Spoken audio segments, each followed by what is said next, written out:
Aku belajar. Aku belajar bersabar dari sebuah kemarahan. Aku belajar mengalah dari sebuah keegoisan. Aku belajar tersenyum dari satu kesedihan. Aku belajar tenang dari satu kehilangan. Hidup ini adalah belajar. Belajar bersyukur meskipun tak puas. Belajar taat meskipun berat. Belajar memahami meskipun tak sehati. Belajar memberi meskipun tak seberapa. Belajar mengasihi meskipun tersakiti.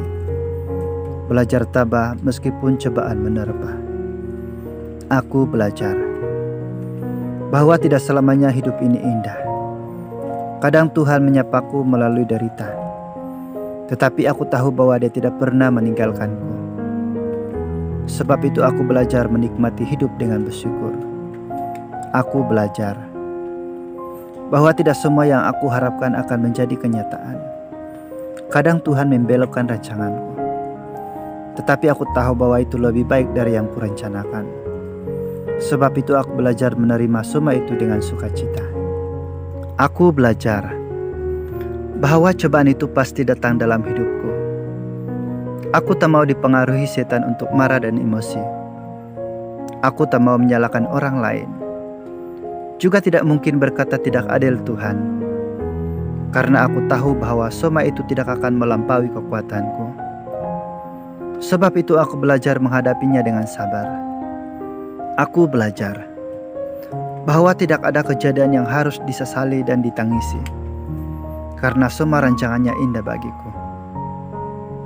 Maka dari itu aku belajar bersabar, bersyukur dan bersukacita dalam segala perkara.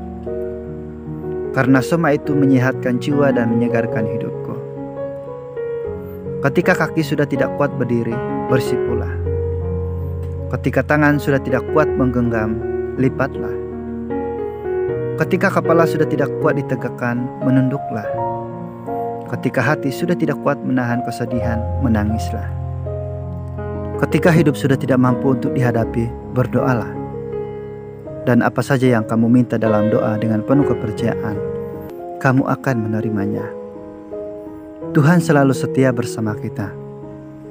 Dia mendengar lebih dari yang kita katakan. Dia menjawab lebih dari yang kita minta. Dia memberi lebih dari yang kita inginkan. Karena di belakang kita ada kekuatan yang tidak terhingga. Di hadapan kita ada kemungkinan tanpa batas. Di sekitar kita ada kesempatan yang tidak akhir. Lebih dari itu, di atas kita ada Tuhan yang selalu menyertai. Dia abadi, Dia Alfa dan Omega. Kasih-Nya untuk selama-lamanya. Haleluya.